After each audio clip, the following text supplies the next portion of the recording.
Thank you very much for this nice invitation, and thank you very much and welcome everybody that you accepted our invitation. I will do my speech in Hungarian because we have a lot of Hungarian press here and it's easier that way. And I'm even more happy that I do it in Hungarian after such a talented student with such a great English that you don't have to listen to my bad kitchen English. Tisztelt Hölgyeim és Uraim, kedves vendégeink, kedves diákok! Üdvözlöm Önöket a Mathias Corvinus Collegium 2024-es Budapest Summitján. A Kárpát-medence legnagyobb tehetséggondozó intézményeként nagyon fontosnak tartjuk, hogy platformot biztosítsunk a jelenünket és jövőnket érintő legégetőbb témák megvitatásához, és aktívan hozzájáruljunk a meglévő diskurzusokhoz. Ilyen platform a Budapest Summit is, amelyen rendszerint a jelenünket és a jövőnket meghatározó kérdésköröket vitatunk meg nemzetközi és magyar szakértőkkel. Az előző években az orosz-ukrán háború gazdasági következményeiről, illetve a béke lehetőségeiről tanácskoztunk.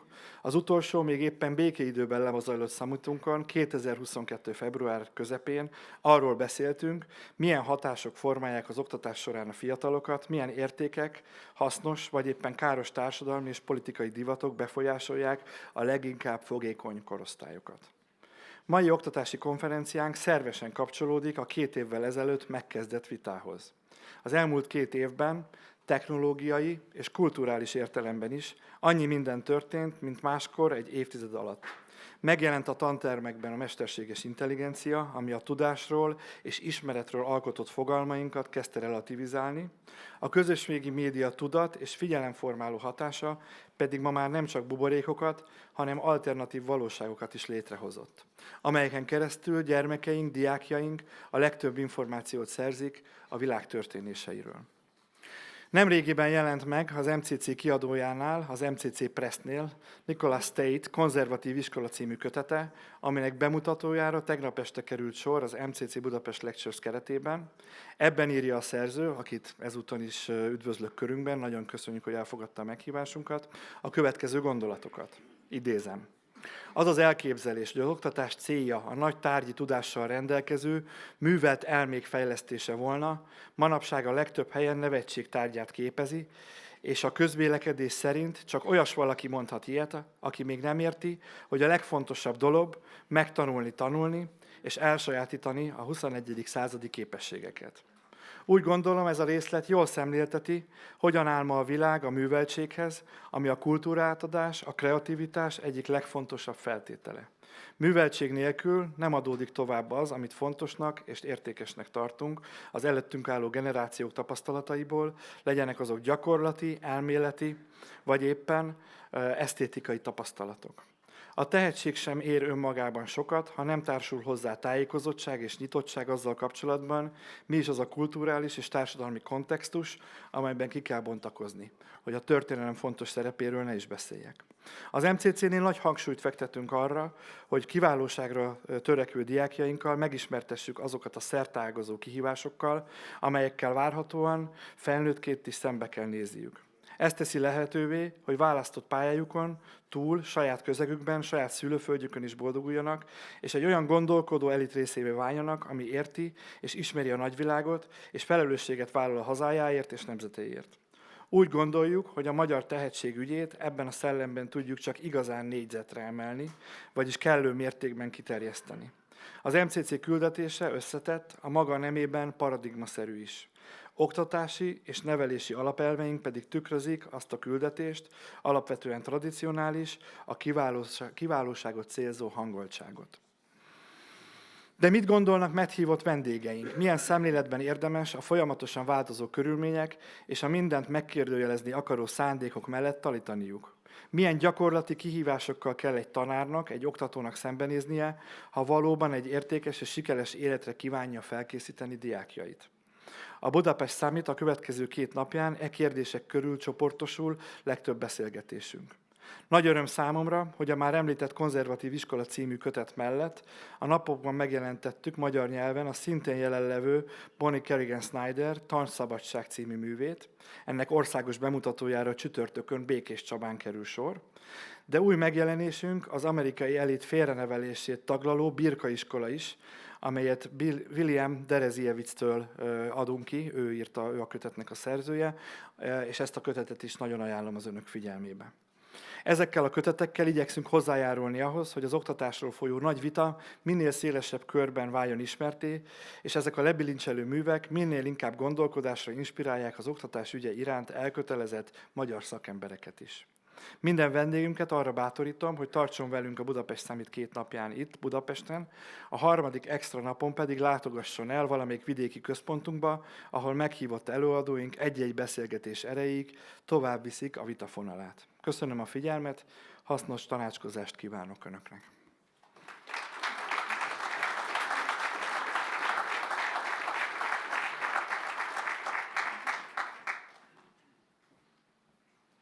Thank you, Dr. Szalai, for your remarks. I would now like to invite Professor Frank Füredi, Executive Director of MCC Brussels, to deliver his remarks.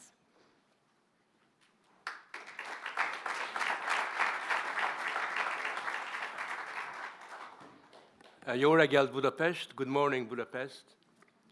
I don't know what language I should speak in. I thought it would work if I give a speech in Latin, because then I wouldn't have very much opposition to what I'm going to be saying. But instead, I figure English is all right. It's probably my best language. And what I want to do this morning is to ask what education is for. Because very often when we have discussions on education, we assume what it's for unthinkingly. We don't actually reflect on its purpose and its dynamic. And one of the things that I really worry about is that we often get caught up in the spell of our time. And every time I go to an education conference, I'm told that we live in an ever-changing world. It's never changed as much as now. We're told that there is AI, there is social media. Everything about pedagogy that we've known from the past becomes useless.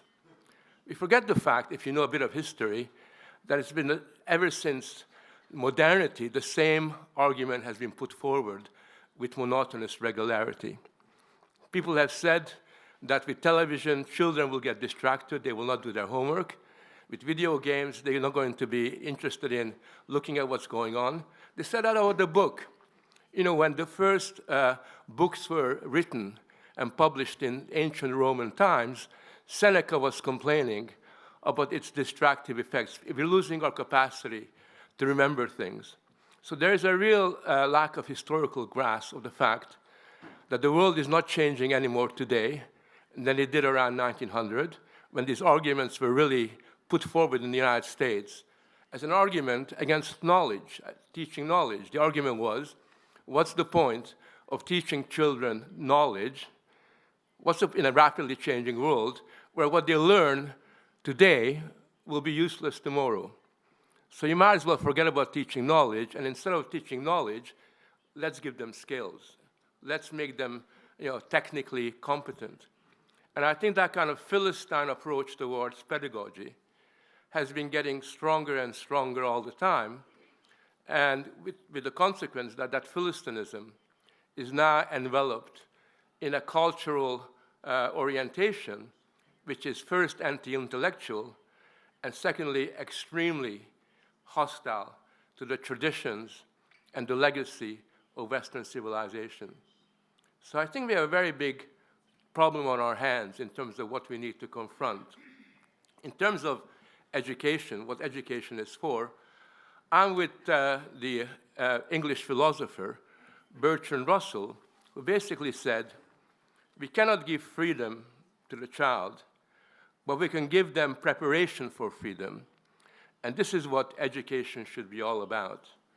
And I think what we was really getting at, what education for freedom basically recognizes, is that children lack the experience and the intellectual resources to exercise freedom, but at the same time, they have the capability of gaining insights into the working of the world. And very importantly, through good education, we can cultivate their habit of independence, self-consciousness, so they're able to engage and deal with the issues of their time, not just as individuals, but for the good of the community. Now, my argument, and this is something that really troubles me, is that in the contemporary world, especially in the West, the cultural dynamic is very hostile to this kind of education. The cultural dynamic in our world is one which is both anti-intellectual, anti-academic, but also is one that flattens out the distinction between education and training on the one hand, and also, in a sense, loses the sense of historical memory, which is essential to give young people a sense of place, a sense of rootedness in this world. And I think that in a number of ways, there are a number of prejudices that we sort of suffer from in our education system that I'd like to draw your attention to.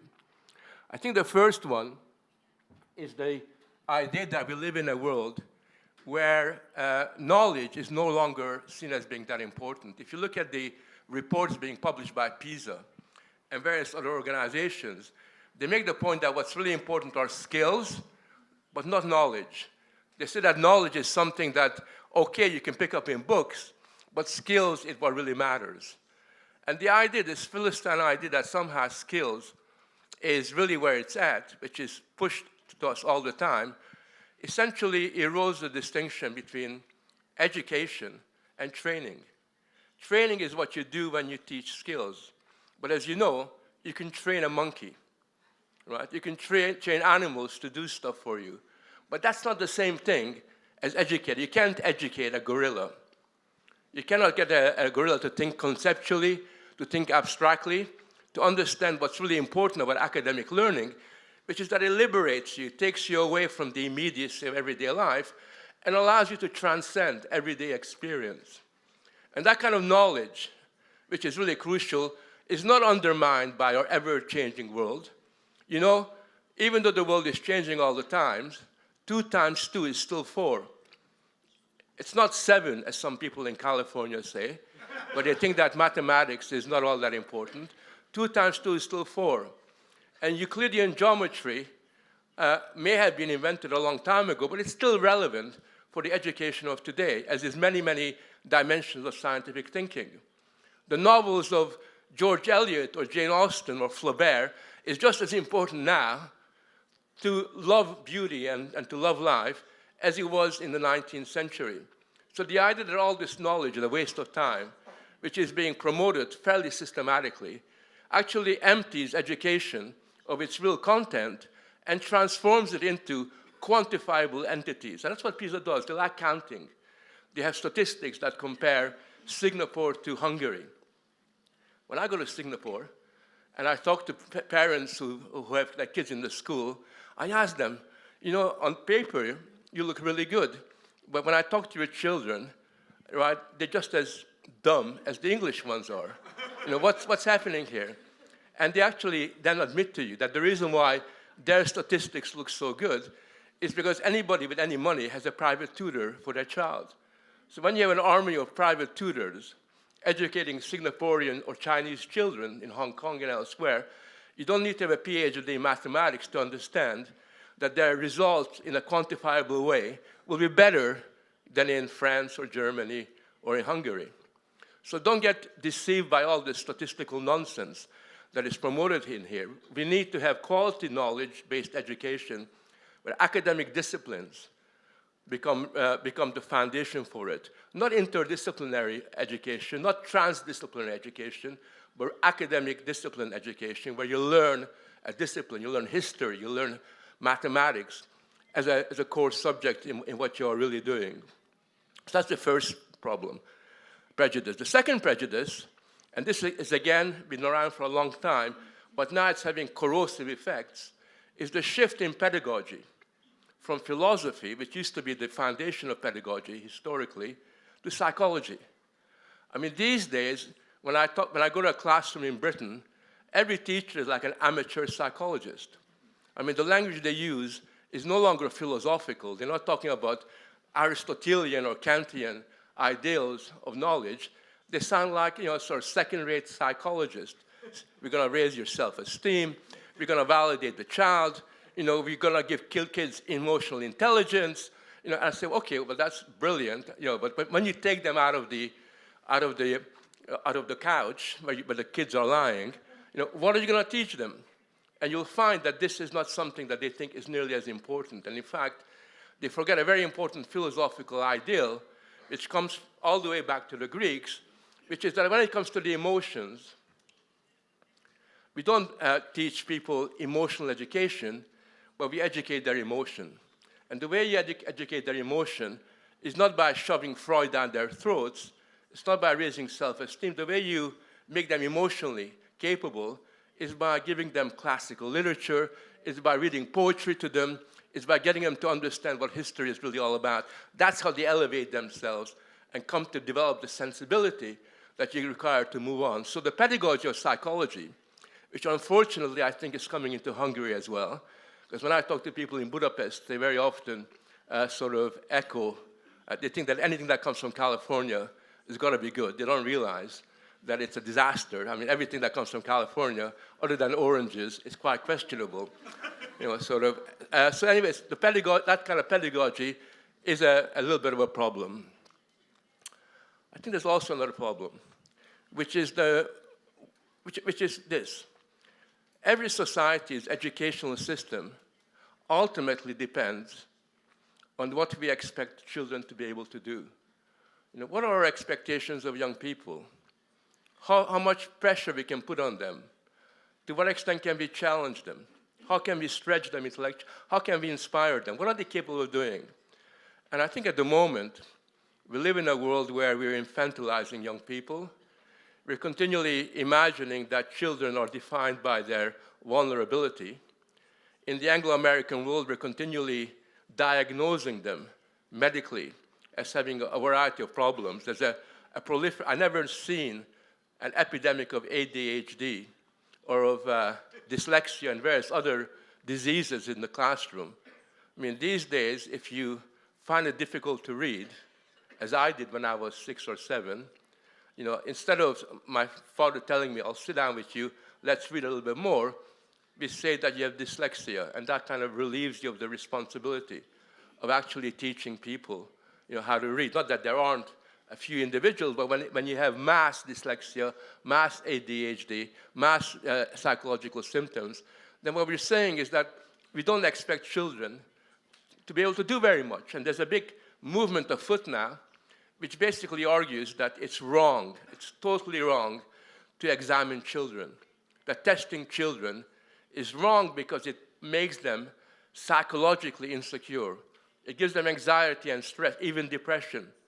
And in fact, some people argue there's a mental health crisis because of testing, not realizing that actually testing can be a creative, challenging experience, and of course not realizing that putting children under pressure is really a wonderful exercise. As adults, our job is not to flatter children.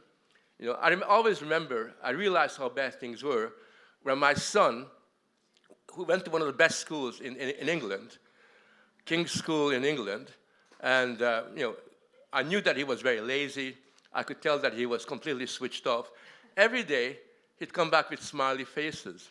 I don't know if you give smiley faces in Hungary, but in England, they give them out like popcorn. They're basically, and sometimes he'd come home with 20 smiley faces. Never a face, but sort of sad face, always a smiley face. And then I realized that basically what was happening was that he, along with all the other kids, were continually flattered rather than tested and challenged and stretched. And that sense of not really challenging children and continually lowering expectations basically means that standards are slipping. Almost every parent I talk to in England, France, Belgium, anywhere else, tell me that what their children are learning coming back from the classroom is far less than what they were expected to learn. My wife, for example, who did her examinations towards the end, was forced to read 4, 5, 6 different novels a year, several poems. I mean, I could just give you a long list of what she was forced to do. Now what we do with children in England, because you don't think they can read, reading is seen as being an incredible big challenge, routinely we give children this novel by Steinbeck called Of Mice and Men. The main virtue of Mice and Men is it's very, very thin. Right? It's very, very thin, and therefore you don't really have to spend too much time reading it. We also have decided that reading is incredibly difficult. And I make the point, again, this is going back to history, that there was a time in the 18th, 19th century when people learned to read by themselves. They didn't need pedagogues. They didn't need people with PhDs in psychology to teach them how to read. People learned how to read. And why? Because that culture of the time expected people to read the Bible. The first place in Europe where there was universal reading was in Scandinavia, in places like Sweden and Denmark. And the reason for that was because the Lutheran Church insisted that everybody, peasants included, teach their child how to read the Bible.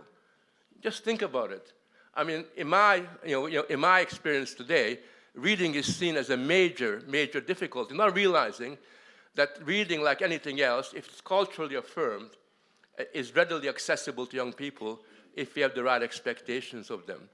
So it seems to me that this kind of flattering of children, this child-centered education, is a very, very big problem. Because what it also does is that by treating the child in that kind of childish way, we make it very difficult for them to grow up and gain intellectual and moral independence. The fourth prejudice, in many ways, I think it's one of the biggest problems, and I hope we get a chance to discuss it, is what I call socialization in reverse. There used to be a time when it was assumed that the way you socialize young people is you transmit the values of the past to children. One adult, one generation to another, would create this bond whereby kids would learn their heritage, their history, their religion, what their community was really all about. Well, today we have this thing called, what I call socialization in reverse, where little Greta Thunberg comes home, and there are millions of them now, and they tell their parents how to recycle, and tell their parents that, you screwed up the planet, but we're going to tell you what needs to be done. And where, you read all these books that insist that children have this natural wisdom, which we adults lack. And that point is affirmed if you watch, for example, films, particularly American films, but also in Britain. In all of these films, who are the sensitive people? The ones that are really, really sensitive. It's not the adults, it's the kids.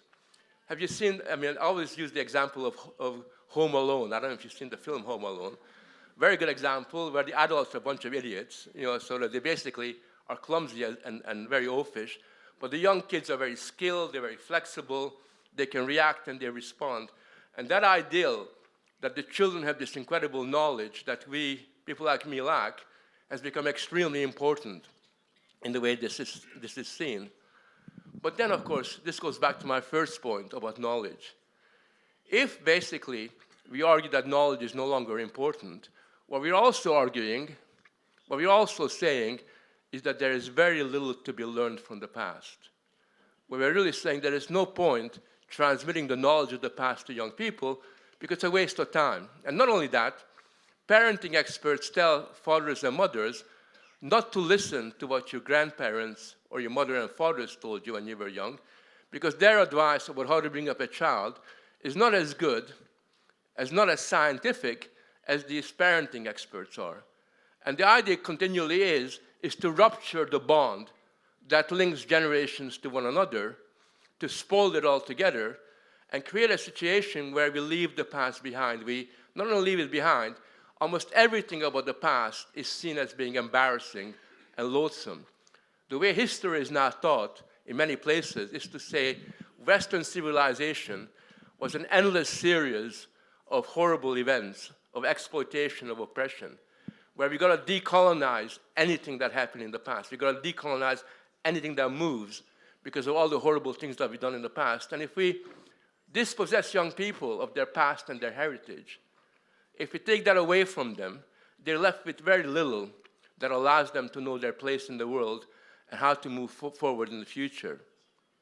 And when you do that, when you dispossess young people of their past, what you're also doing is you're opening up the road towards indoctrination.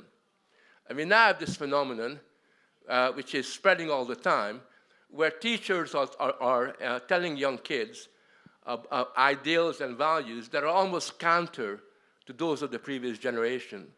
where essentially what we're doing more and more is indoctrinate them to think differently than the way their parents did. And during COVID, a lot of parents woke up to the fact, because they listened into these online discussions, that their parents, that their teachers were telling them about decolonization, about Black Lives Matter, about intersectionality, about gender theory, all the things that they had no idea were being discussed as core issues within the classroom content. So we have a very big problem here, and a very big job to be able to deal with all these different kind of developments. So what's the challenge for us? I think the big challenge for us is to basically to deal with this paradox that every serious educational has to confront.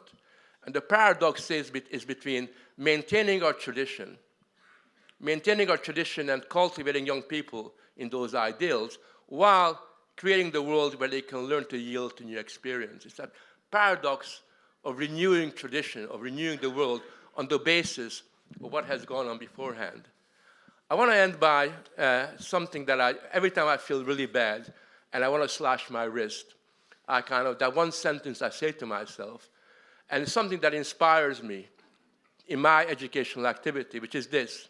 It comes from Jonathan Goethe, which he basically said, there are only two lasting bequests we can hope to give our children. One of these is roots, the other is wings. Thank you.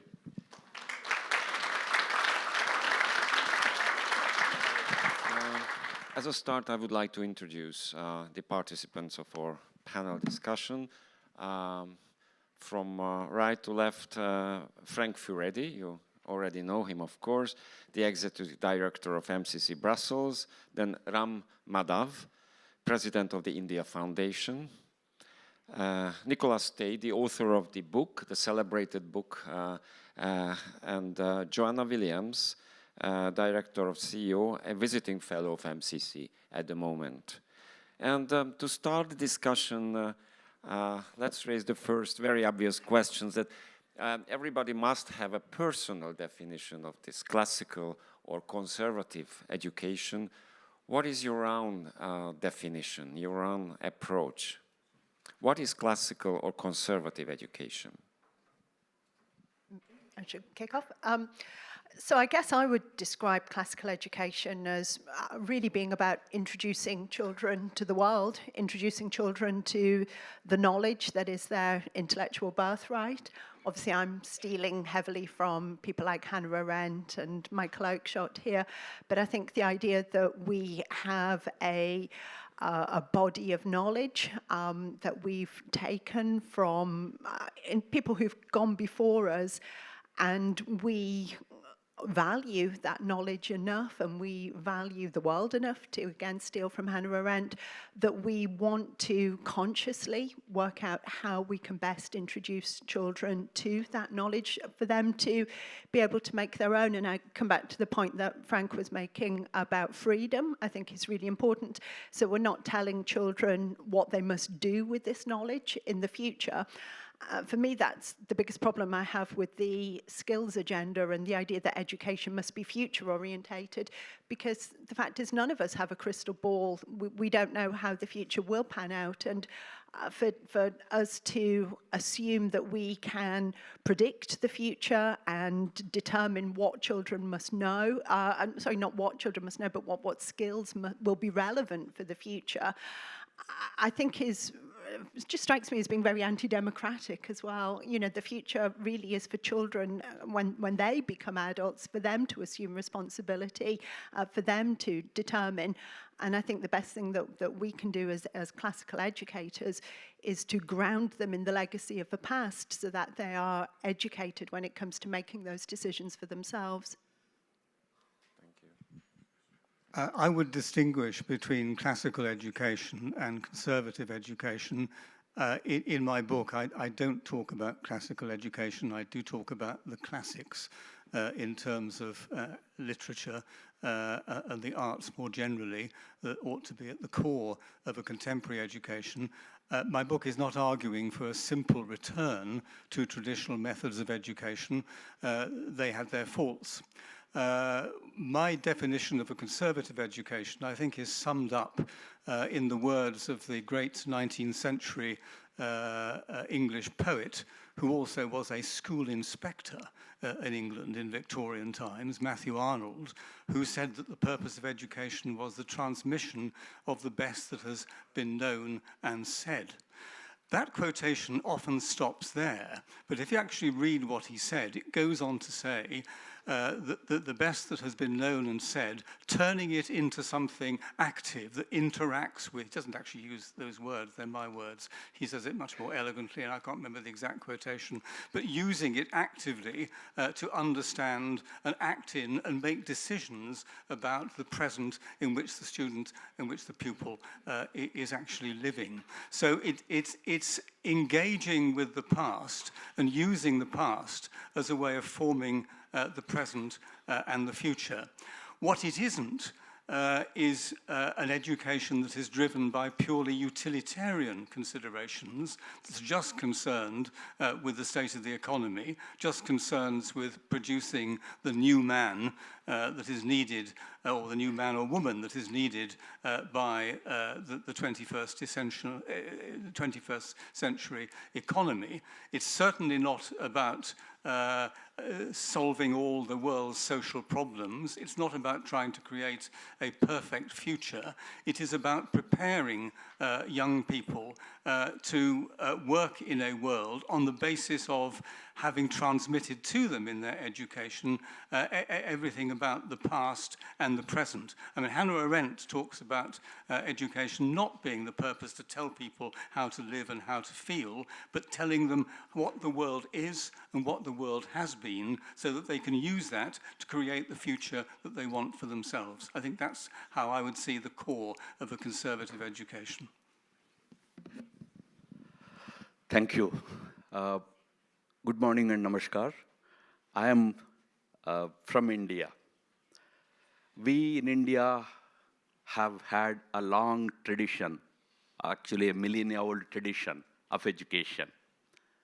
And in our education, the motto has always been, in fact, we have a goddess for learning. We call her Saraswati. The motto that she enunciates is, in Sanskrit it is called Sa Vidya Ya Vimuktaye, meaning what Sir said earlier. Education is that which liberates. We talked about freedom, but in our system we talked about liberation. Education in our ancient classical concept is not the amount of information that is put into your brains, runs right there undigested until your death. It is the man-making, character-building assimilation of ideas. Education should make men, they should elevate men from brutality to humanity and from humanity to divinity. That is what has been seen in India as the classical mission of education. We always differentiated between literacy and education. We said literacy is non-education. It's just for livelihood. You need it. You need those skills. But education is one which really makes you an integral man. May I humbly submit here that this idea of integral man was actually highlighted, articulated by two very eminent philosophers in the last century, in the 20th century. One of them happens to be a renowned French Catholic or Protestant philosopher, you call him Jacques Maritain. He talked about this integral man, not just a physical being, but someone who is also spiritually elevated. You need to create men with emotions, with spiritual ideas, such creative, I'm sorry, I'm using the word men, that also includes women, for humans. So we have to create integral humans. That should be the end mission of education. In India, we had a similar scholar by name Deen Dayal Upadhyaya who talked about integral humanism. Integral humans is what should be the end objective of all learning, all teaching. That's why in our Indian system today, we have introduced major reforms. Prime Minister Narendra Modi's government in the last 10 years has introduced major reforms. We were told that if you talk about your religion, your culture, your history, you are a communalist, you are a fundamentalist, you are backward looking. But we said no. You have to learn from your great value system, then only you can evolve into a really integral human being. That is how we see classical education and its role today. Thank you. Yeah. Very familiar, to be honest. Professor Füredi? Yeah, so I agree with almost everything people have said. I would just say that we got to contextualize our discussion because I've been educating for over 40 years. I started teaching in 1972, before almost anybody was born here. And I've seen changes in education. And in 1972, things that we're talking about here didn't need to be called by a special name. A lot of people thought that was just common sense. Yeah. And when Matthew Arnold wrote what he did, he was reacting to some extent against the modernizing impulse of utilitarianism. But he could take for granted that anybody that went to Oxford or Cambridge or went to a good school would know what he's really talking about, didn't have to explain. Today we are challenged by the fact that these ideals that we're enunciating are a minority view, a really small minority view, from both left and right, because people on the right are often putting forward a utilitarian labor market form of educational ethos, and people from the left are trying to indoctrinate people into social justice kind of values. And there's very few people that understand the liberating element in education. I mean, I totally agree that classical education is about liberating young people from the here and now. But to me, my view on classical education is context-specific. And what I mean by that is that whenever an educational challenge is posed to us, it depends upon the circumstances. So I take inspiration from people living a long time ago in the Renaissance period, a period of self-conscious rebirth, when they're trying to essentially go back to the past. Now, it sounds very conservative, and it sounds very nostalgic, and it sounds very backward. But I think what they were trying to do in the Renaissance period is to understand that if they were going to move forward and they're going to have a clear grasp of the world as it was, they had to reappropriate the insights of the Greek and Roman and other and Judeo-Christian civilization, and to kind of bring that forward. And I think in many ways, to me, this is really crucially important, because the irony is that a conservative form of education that looks back into the past is actually not a backward form of pedagogy. It gives you the kind of roots you need in order to escape from the present in the here and now and move towards the future. Education, mainstream education, is presentist. It's rooted in the present. It's given up on the past, totally given up on the past. And because it's done that, it cannot face the future. Whereas I take tremendous amount of positive values from the fact that our conservative form of education, of conserving what we've done as human beings, allows young people to move forward with confidence because they know their place and face the future. Only they can face the future in an open-minded, self-conscious way. And that's really the kind of education that we really are trying to, hopefully, trying to cultivate and build and almost create a model of what needs to be done. And it's important for us to realize that this kind of education needs to be fought for. There's no point in just talking about it amongst ourselves. We have to go outside, and we have to win arguments, and we have to challenge the mainstream education and struggle against their prejudices in order to ensure that our young people have got a future. Thank you. We had a twin conference about the topic in Brussels, and we made a small stock taking there among Western and Central Europeans, and there was clearly a divide, a very interesting one. They had a long list of problems and challenges, and the Poles, the Slovaks, the Czechs, Hungarians, they just boldly stated we still have subjects in the school. We still have a knowledge-intensive curriculum. We still have a more or less traditional teacher's role. We still have marks, homework, and things like that. The system is of course, we have cracks as well. We are living in the same global village. But there is a divide, and according to our Central European estimation, we can still maintain this kind of traditional education system for like 10, 15 years. Is there a chance that Western Europe turns back, United States turn back? So what is your, back to realities from pedagogical ideas, what is your estimation or your diagnosis about the current situation of Western educational systems? Unfortunately, very depressing. I'm not confident. I mean, you know, Frank's right. It's up to us, essentially. It's down to us. We have to make the argument. We have to convince people that this is worth fighting for. But as things stand right now, you know, I'm not optimistic. I think it's absolutely vital that we do make the case for classical education, not because of children, but because of civilization, if that's not too grand a word. And every time I turn the news on right now in the UK, I am reminded about why this is so important and what it is we are losing. So in the UK, I live in Canterbury, obviously most famous for its cathedral. 2 weeks ago, my daughter was in the cathedral, not to pray, not to marvel the architecture. She was in the cathedral for a disco, because Canterbury Cathedral had been turned over for a silent disco on the basis that this would bring in revenue, which, you know, you could argue is obviously necessary and perhaps a good cause to look after the building.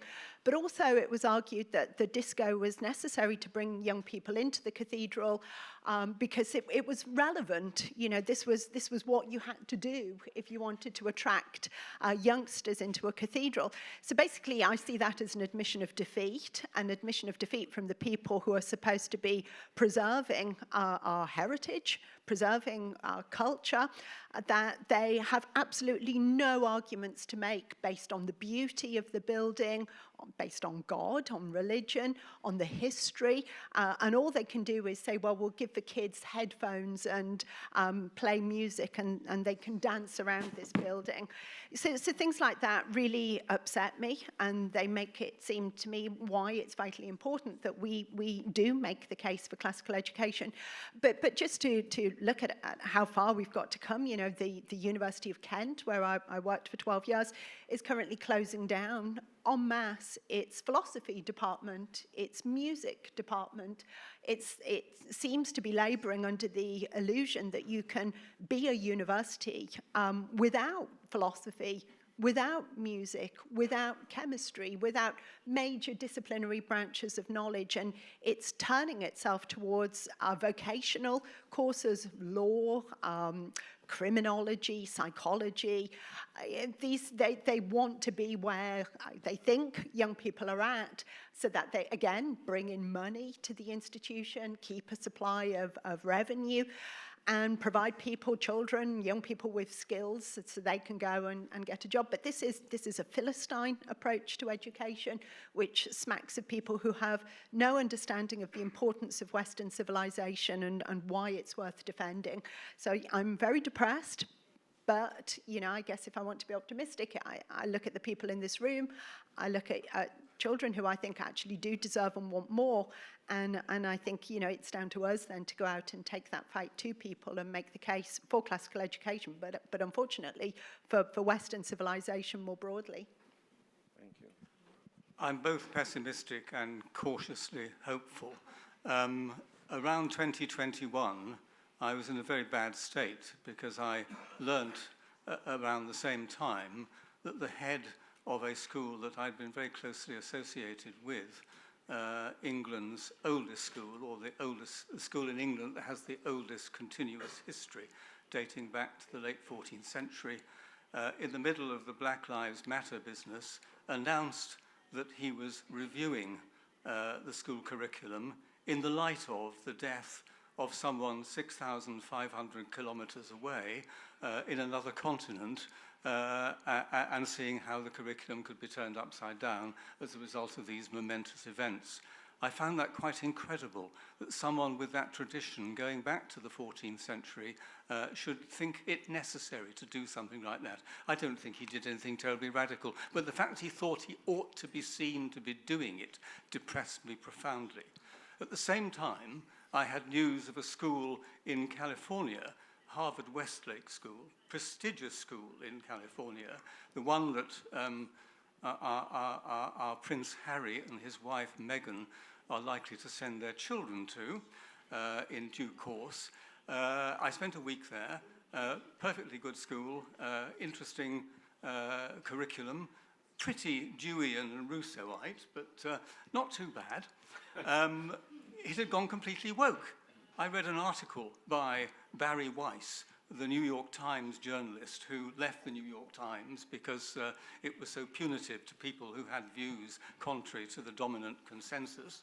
And she'd interviewed parents at a variety of schools, and at Harvard Westlake, they'd turned the curriculum upside down, based it on critical race theory, making people identify themselves by their race, their sexuality, their gender, and a curriculum that was anti-American and anti-capitalist, educating the wealthiest people from Hollywood, who went along with it in many cases, not in all cases. And then I heard about Grace School in Manhattan. I'd been involved in one or two schools in New York, and had heard about Grace School, an Episcopalian, Episcopalian church linked to the Church of England, how they had gone completely woke, issued parents with directives about words they might use and not use. You couldn't say boys and girls, you can't say mothers and fathers, you have to have gender-neutral terms. And they'd invited a drag queen, a transvestite artist, to do a performance for students in the school chapel. At that point, I felt really that civilization had totally collapsed and there was no hope for any of us. However, one of the good things about America is that it's big enough for minority views to be quite powerful and to get money and to do things, unlike sometimes the UK. And there are people fighting against it. There are school boards opposing this kind of nonsense where they have the power to do so. And in England, we have had some improvements. I think the national curriculum that I was involved in back in the 90s has been made better by a Conservative Secretary of State for Education. We've had 22 Secretaries of State for Education since 1986. That's about one every 18 months. 3 of them have been decent. We've had an excellent Minister of State who was there for 10 years, who quietly, while Secretaries of State came and went, did various things to stiffen primary education. So, there have been some movements in the right direction. This wokery has not completely taken over English education, but there are bad signs, but there are enough people around, and people I've met from my country and from the USA in this conference who are fighting back hard about it. So I am cautiously optimistic. The problem is that the zeitgeist is against us. The media are against us. The media are dominated by people with this set of views that we've been hearing about. And it's quite hard to fight back when you can't get a public voice. So there are quiet voices, and some of the quiet voices are getting louder, and one has to be hopeful because one mustn't give up. For us in India, we have had a long exposure to the Western system of education because we were a colonized country for several centuries. As far as system is concerned, it has done some good, a limited amount of good to us. We have learnt English, we have mastered the language. Today, our guys are there all over the world in big positions and all. But what really created a big challenge to us is the content, the messaging that came with that Western system, Western education system. It took some time for us to realize that it's actually uprooting us from our own reality, our own identity.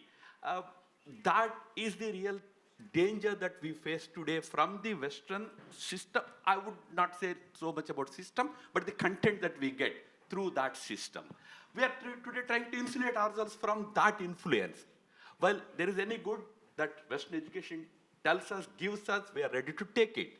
But so long as I am not uprooted from my own identity, that is where we are trying to revise the entire curriculum, entire content that we teach to our children. In our experience in our country, creating good humans has never been left only to education. I mean, in the institutional system. It is the responsibility also of the religious institutions, also social institutions, also we talked about media. All of them have to play a role in creating an integral, a real developed human being. But the Western influence is such that all these institutions have got deteriorated today. And today the kind of ideas that are being transported to our part of the world, this wokist whole ideology that is coming, we are lucky we have not been yet fully under that influence, but nevertheless it is coming into our campuses. The ultra-liberal ideas that make humans very, very self-centered, very inward-looking. These kind of ideas that the Western education is transporting to us are something that we have to, protect ourselves from. We are making those efforts. That's why I said we have a new education policy announced by our government today, which safeguards our society, our youngsters, from these evil effects of the current situation in the West and take good things from them. That is how we are trying to balance it out through this new education system. Something that probably countries or institutions like MCC should study. India's new education system. It's called NEP, New Education Policy 2020. Yeah, I just want to pick up on a point that Nick made, which is the zeitgeist being against us, because that, I think, is very, very important. If the cultural flows through the media and other institutions are so powerfully moving against us, it's very difficult to set up isolated places of a real deep learning. It's not impossible, but it's very, very difficult. So I take a very neither pessimistic but nor optimistic standpoint, but a realistic one. What is it realistically possible to do in the 21st century? I think the first point I would make is that these trends, and we don't have to call them woke, because that kind of cheapens our understanding of something that is much more systematic and has been going on a long time, even before the word woke was invented. I think these trends are extremely powerful. They're very much linked to American soft power, which is phenomenally strong. And I think it's interesting that when I go to Asia, when I talk to Indian students or Chinese students, they are, especially the middle class, the posh ones, are totally imbued with very much the same kind of ideals as Californian kids. I did a book tour just before COVID in Asia, and I was struck by the fact that when I talk to the academics, the teachers, the students, they speak the same use the same metaphors. They have the same psychological obsessions. They're not as bad as American or British people are, but they're getting in that direction. And therefore, I'm not very hopeful about Hungary or East Europe either, because no matter how good we are as individuals, Hungary and Central Europe is not immune. You cannot create a quarantine around these countries, which somehow prevents young people from being exposed to MTV music, to Netflix, and all these various other kind of cultural influences, which pushes them in a particular kind of direction. So I think we've got a problem here. And I think the solution to this problem, to be realistic, is to almost create islands of quality education where we basically get together with people who are like-minded. We really got to mobilize the parents. I think the future of education lies in the hands of parents, because they're the ones that are desperately committed to the future of their children. And we got to get the parents on board to understand that they need to adopt and send their kids to schools that is much more in line with what their ethos is. And I'm also a little bit hopeful. I always think of this experience I had where I went to not the oldest school in England, but the most important school in England called Eton College. And I was asked by one of the teachers, because the headmaster has really become, I hate to use the word woke, in all kinds of ways, and he's on a mission to feminize the future leaders of British society. That's what he's committed to.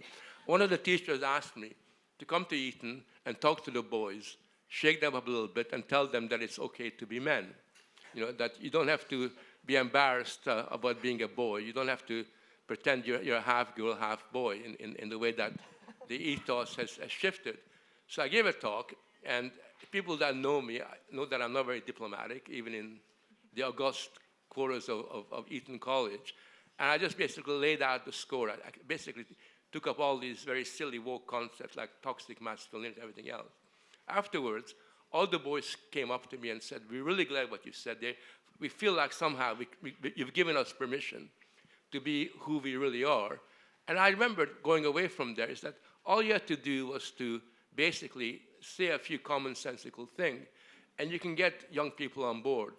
And my optimism that I also have comes from the fact that the idealism of young people, that 16, 17, 18-year-old children, that idealism is still there, right? So we have got to learn to harness that idealism. And I think the kind of educational ethos we're putting forward is much more capable of harnessing that idealism than this kind of boring, utilitarian, skills-based education, that credentialism that they're being exposed to. Thank you. For this Brussels conference, we have created, with the Brussels Center and the Learning Institute, a Konzervatív manifesto, a European manifesto on education. I don't know whether Britain is part of Europe or not in this sense. Yeah, good. And we want to put it into the international scene, and we want to create a network of conservative people and thinkers, but also teachers, decision makers on education. That is a future plan, but as a last round, because then the audience might have some questions as well. You are, again, high-ranking decision makers. In a continental language, you are ministers of education. How would you start to rebuild, to stop the rot and to rebuild education? We must have some positive messages at the end of our discussions. I mean, if I was Minister of Education, I think the best place to start is with teachers and really appealing to the better nature of teachers who I think, well, certainly all the teachers I've met have been good people who do genuinely want to do a good job in the classroom and want to. The best teachers do want to leave children knowing more than they did when they began the year with that particular teacher. I think two places I'd start with teachers. One is with teacher training colleges, universities, departments of teacher training. Ditch the, I mean, I'm even kind of loath, I'm afraid, Frank, to use the word psychology because it cheapens psychology, what's on offer here. To me, it's much more about behaviorism. It's just kind of tips and tricks to get kids to do what you want them to do. And I would try and ditch all of that and reintegrate subject knowledge into teacher training and make it the case that teachers have to be subject experts to far more of a degree than they are now. I'm certainly embarrassed to admit that my subject is English literature. I hold up my hands and say I learned far more about English literature in my first few years of actually teaching the subject than I did either at university and certainly on my teacher training course, which didn't mention, was embarrassed, it seemed, almost about the subject. The other place I would start with existing teachers is raising their expectations as to what they think children are capable of doing. If you'll forgive me, another example based on my daughter, and I'm allowed to talk about her because she's not here. She's in her final year of school. She's about to go off and do English literature at university. She's coming up with her final exams. She will do one Shakespeare play for her A-level English, just one Shakespeare play. She's about to have the exam on this in a few weeks' time. I had her parents' evening with her school teacher just a couple of days ago, and my daughter was with me. The teacher said, in preparation for the exam, it would be a good idea to reread the play before you do the exam, which I kind of thought was a very basic thing. You know, surely, of course, you reread the play. I mean, shouldn't you be rereading it 3, 4, 5, 6 times before you go into the exam? So I'm thinking, good, you know, this is a start. Then the teacher backtracked and said, or at least read the major scenes that you think are important. And then the teacher backtracked again and said, or perhaps just like some of those really important speeches, the soliloquies, if you just make sure that you reread those key soliloquies. I thought, so we've gone from rereading the play, I would say, kind of 10 times, to rereading it once, to rereading the key scenes, to rereading the soliloquies. I mean, this is, at risk of sounding boastful, a very bright young woman who's about to go off to study literature at university, and we're seriously going to tell her to read a few soliloquies in preparation for the exam. It seemed embarrassingly low expectations, and I think we need to raise teachers' expectations as to what they think children are capable of achieving. Teachers. Professor Tate was, for a long time, a participant of British curriculum policy. If I were Secretary of State for Education in England, I would first of all sack most of the civil servants charged with administering national education. I would bring in a set of new people. I would use my extensive contacts, my influence with the Prime Minister, to ensure that I had an opportunity through the national media. I threatened the BBC with loss of contract if they didn't agree that my speeches were adequately reported by the BBC. I would express a vision for education, which emphasizes what education should be doing and what it should not be doing. I would I'd go head on against the zeitgeist and make it clear to the nation what I felt education ought to be. What I would then do would be to change the Equality Act 2010, get Parliament using the Prime Minister's support, and with a large majority, which my party would have won at the previous election, to repeal the Equality Act and remove the public equality duty, which is currently on all schools, to report annually on how they have run the school to support the protected characteristics of sexuality, race, and gender.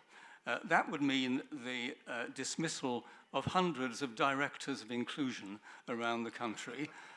They would lose their jobs, and heads of history, which was the post that I had when I started in schools, would have a salary rise and become the center of the school and no longer at the periphery. The head of science would also benefit from a similar boost in salary. I would use public money to try and recruit better people into teaching. I would remove teaching altogether from the responsibility of universities and have it based in schools, with a preference for schools whose education I felt was in consonance with the vision that had been outlined for the education of the country. And then, having achieved all that, I would retire to my country cottage in the Cotswolds. As I already mentioned, in India, we now have a new education policy. It addresses this main challenge. This education policy is integral in the sense that it is not just about material education. It takes care of the mental, besides physical, mental, emotional, and also the spiritual needs of our students. It's in that sense a very integral approach. We hear nowadays it's fashionable to talk about multidisciplinary approach. In India, we moved a little further from that. Today, we talk about transdisciplinary approach. In transdisciplinary approach, we are taking our students outside the curriculum, outside the school system. They can get into the society. From there also, they can acquire so many things. This is integrated into the system. Creating such humans who are integral in their understanding, physical, emotional, and spiritual, that has been the emphasis, whether it is yoga, music, dance, so many things have been integrated into it. While doing it, we took enough care. We don't accord any respect for wokeism. We don't have any confusion about it. It is demeaning for humans. My identity is demeaned through wokist ideology. We are at least very clear in India about it. We don't have any confusion that probably in Europe some of you have it. We are saying this because we addressed these questions 5,000 years ago. We faced these questions.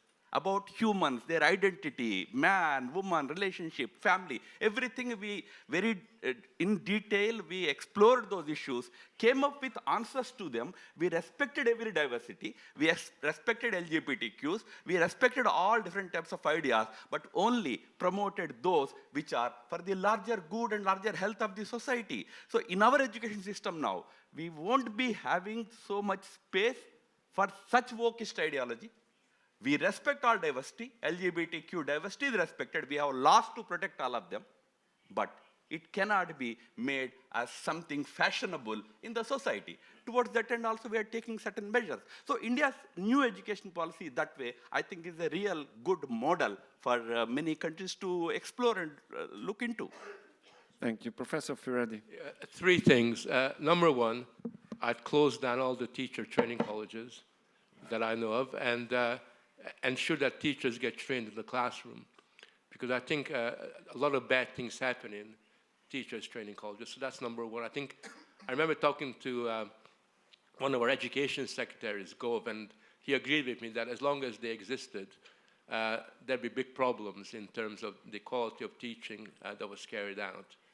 Secondly, I'd reintroduce the classics in terms of the big books of the Western canon and self-consciously create a curriculum around a civilization orientation where whose importance is that it both gives content to education, but it also grounds young people in a certain orientation that gives them the strength to move forward. Thirdly, and most importantly, I would challenge the pedagogy as it exists now, which is psychologically oriented, but one that is more focused on philosophy. By that, what I mean is this. Historically, the education of young people was based around the idea of character. Education was about cultivating the character of young people, which basically meant that you introduced them to the virtues of Western civilization, things like courage, things like prudence. That was seen as being the way that you build character, a character-building experience. Psychology came along at the beginning of the 20th century, and it displaced character with personality. So now what we have in pedagogy everywhere in Europe is not cultivating character, but managing personality. And the management of personality essentially individualizes young people. It individuates them. It makes them self-oriented, oriented towards their internal life. And instead of providing young people with the moral resources they need to face the challenges of our time, it disempowers them. It makes it very difficult for them to be intellectually independent. And I think the role that psychology has played in our educational system is underestimated. People think that psychology is inherently good. They don't realize that what psychology does is it basically corrodes the unity between the generation. It corrodes the unity between different generations. And ultimately, it turns what are existential problems into mental health ones, and in that sense makes education extremely difficult to carry out in a robust, future-oriented way. Thank you. We have some Slido questions from the audience, but we don't have to keep the line. One person, one fast response, okay? If you feel the taste for answering, just raise your hands and we have some very interesting questions. One interesting question, isn't it too late to argue for classical education when a whole generation grew up without conservative education and there are no teachers to teach it? You partly covered the topic, but is there any comment? I mean, I would say it's never too late, because if we give up, then we've completely lost. We've surrendered. We've held up the white flag and given in to barbarism. So you always have to think it's still worth fighting for.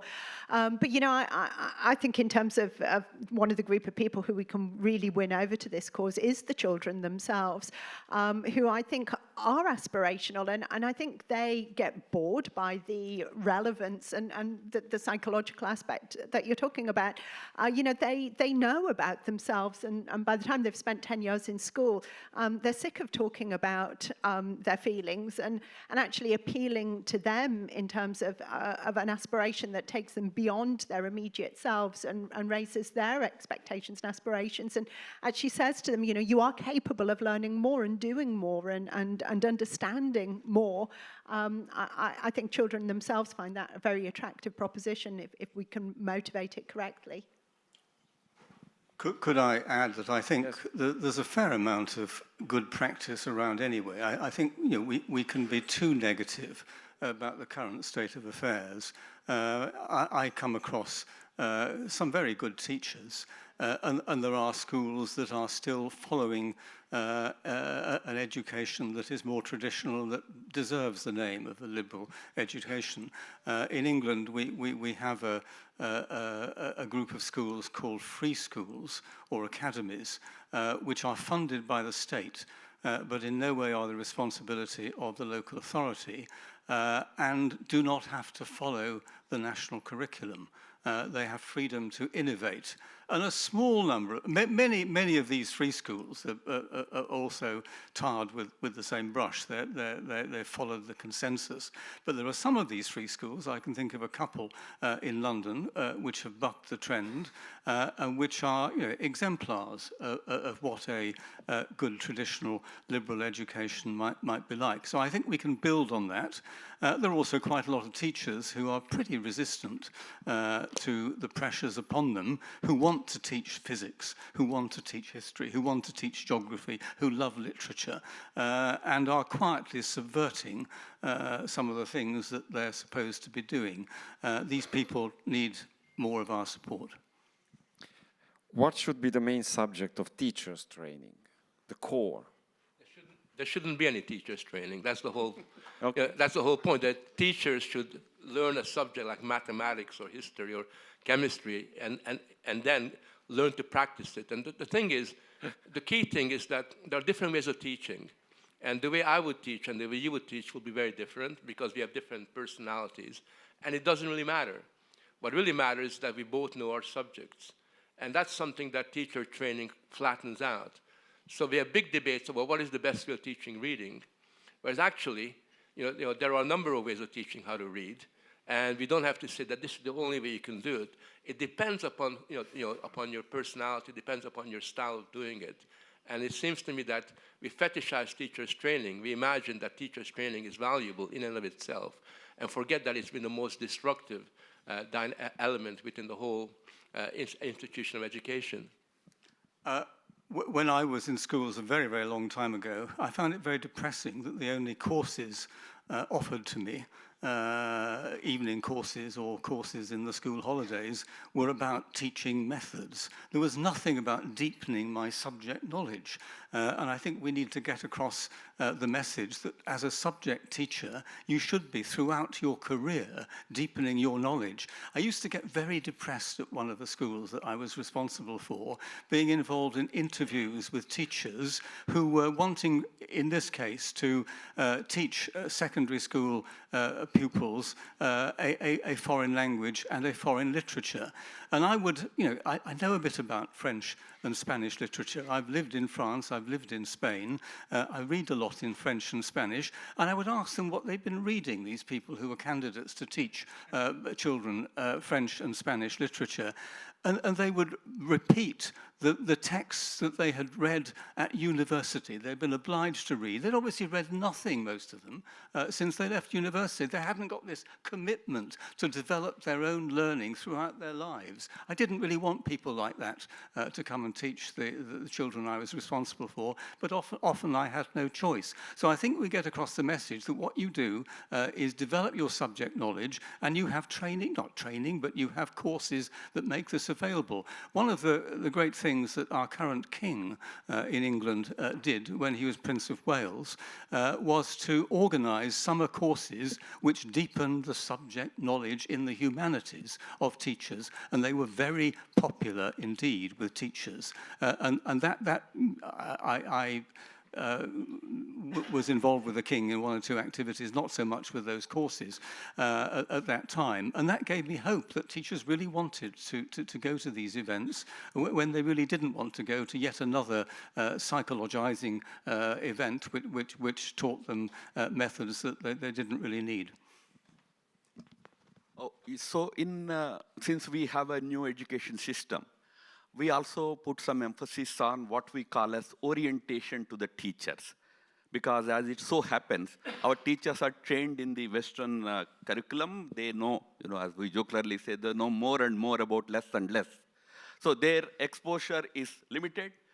Now that we want education to be very integral, we are having a program that exposes them to various aspects of the country, the cultural aspect of it, the history of the very subject that they're teaching, even if it is chemistry, it is science. India, as a country of long history, has had a tradition in all these things.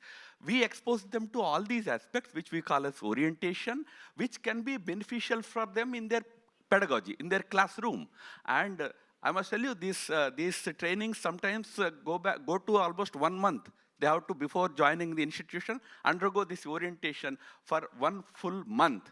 This kind of orientation will help create better teachers, because we want to change the entire education model, education system.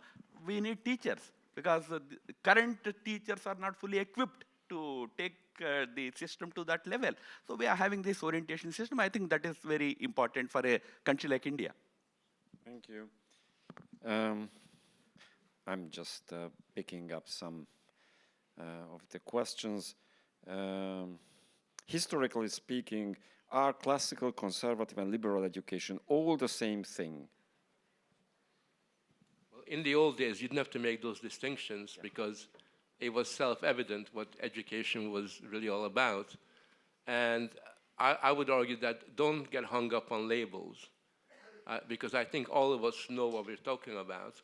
And I mean, what we call conservative education, I used to call liberal education, because liberal, not in the contemporary sense, actually captured the liberating aspect of the kind of education that we're talking about.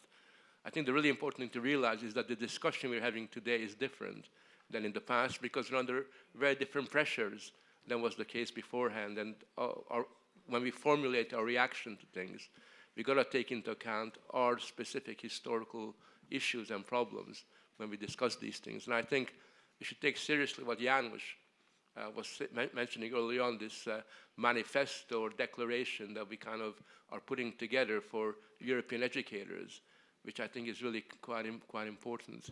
Can I just say one thing? My biggest bugbear of all, conservative education is not going to succeed unless conservatives send their children to become teachers.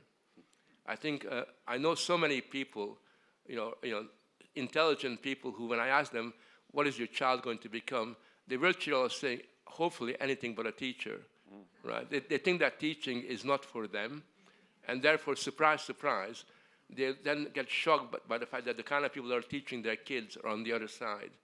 And it seems to me that we've got to value teaching much more than we're doing at the moment, because unless we have high-quality teachers who are authoritative, education will never succeed to do the right thing. Deep words. To what extent conservative education is similar to Confucianist education? Different. Like in a country like India, it is very close to the traditional Hindu learning system. In Chinese, maybe it is probably more akin to Confucian ideas and Confucian thought process. What we did probably, the experience of India has been that we have not allowed education to be monopolized by the state, especially the primary and secondary education. You allow state to monopolize, it will bring so many unwanted things. We allowed society to take control of the primary and secondary education in India. Our religious institutions run thousands and thousands of secondary and primary schools. They obviously impart what we call as conservative education. They give values right at the bottom. We have so many social, cultural institutions, individuals running institutions. So we need to de-governmentalize the primary and secondary education at least. Let it be in the hands of the society, provided society remains conservative. This destigmatization of conservatism as a word is very important. If you are conservative as if you are illiberal, that's a the real conservatives are the real liberals. The liberals today, the contemporary liberals are the most regressive people because they don't allow the other voice to be actually articulated. That is liberalism, not allowing space to others. we should probably take care of it. Thank you. I did a long time ago read the Analects of Confucius, and my memory is that it was very much about how a ruling elite should be educated. And I think how an elite is educated and how it forms itself is incredibly important, because the problem, I think, with the dominant ideology that we've been talking about, which goes over all sorts of things way beyond education. Education is just one instance of it. It is an ideology of a small elite. Yesterday, at the book launch, talked about 15% of the population in the Western English-speaking world who form this elite with this particular set of ideological constructs, which is damaging education. And the majority of the population don't share these views. The elite is pushing these views onto societies where, in many cases, the majority doesn't want what it's told it has to receive and is very opposed to the gender ideology, the emphasis on people's racial identities and sexual identities. Therefore, the education of the elite is crucial. Now, I'm not suggesting that we have totally separate schools for a future elite, but the elite emerges out of our mass education systems, and I think it is very important indeed that where there is differentiation, and you do get separate teaching, especially in secondary schools and towards the end of secondary schools, towards people who are capable of going much, much further in their learning, that is where it is absolutely essential that the liberal education dominates, as it does elsewhere, so that a future generation of elite leaders of our society is more like the kind of patricians who emerged from a study of Confucius so many centuries ago. Thank you. The very last question, it's an interesting one, but we need very short answers and personal ones. Throughout your years, your careers, in your fields of expertise, what major practical step have you taken in reviving this classical education? Just one moment of your journey. Can you mention one moment? It's personal and we go through. Sorry, I'm trying to think of something suitably personal. Okay, I'm going to cheat and have two things, two very, very quick things. I mean, I guess as a teacher, I like to think when I was a classroom teacher many years ago, although, I mean, I left, I guess, and I do see that as a personal failure. But I guess when I was in the classroom, the reason why I left was because I tried desperately to maintain the line and to introduce standards and high expectations and expect that the children I was teaching would read the whole book from beginning to end and more than once if they were being examined on it. And this did not go down well in a school which was, from the management down, entirely opposed to children doing that. So it meant that I came up against both managers on the one hand and the pupils themselves who'd never met anybody before, it seemed like, who would insist that they would actually read the whole book. I'll leave it at that. Okay, Mr. Tate? Briefly, I started off as a history teacher and then got involved in, I'm afraid, colleges of education that trained history teachers, but as someone passionate from the age of 12 about history, I had two brilliant history teachers in two separate schools.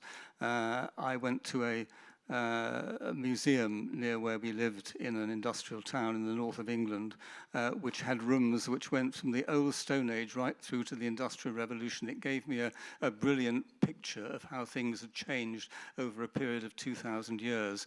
And I have loved history. I hope I conveyed to the pupils I taught, and I'm pretty clear that I did convey to the history teachers I trained over a long period of time, having an enthusiasm for the subject, continuing to extend one's subject knowledge so that one passes this on, and that you are a model away of an educated person who is enthused by an aspect of our inheritance. I would put that before anything I did ever since as ministerial advisor. So I have been a part of India's largest movement for cultural revival. I've been a part of it for the last 5 decades. So our main mission has been the same, reviving classical, cultural education and everything. Through our movement itself, we run 30,000 schools in India. And we started a new initiative called Single Teacher Schools, where education cannot reach at remote areas. One teacher will go and teach it. Such 100,000 single teacher schools we run. So we are a part of a massive movement for the revival of our classical learning, classical education, respect for culture, respect for diversity, respect for history. I'm very fortunate to be an integral part of it. Thank you. So the best thing I've done is I have a reputation for being a very hard-assed professor. Demanding much more than anybody else did. And a consequence of that, I've kind of trained about 50 PhD students who are now lecturers and professors elsewhere. And I can say honestly that they're all on our side. So that's the one thing I'm proud of. And I wish I had a longer life to train another 50. Thank you. Frank Füredi.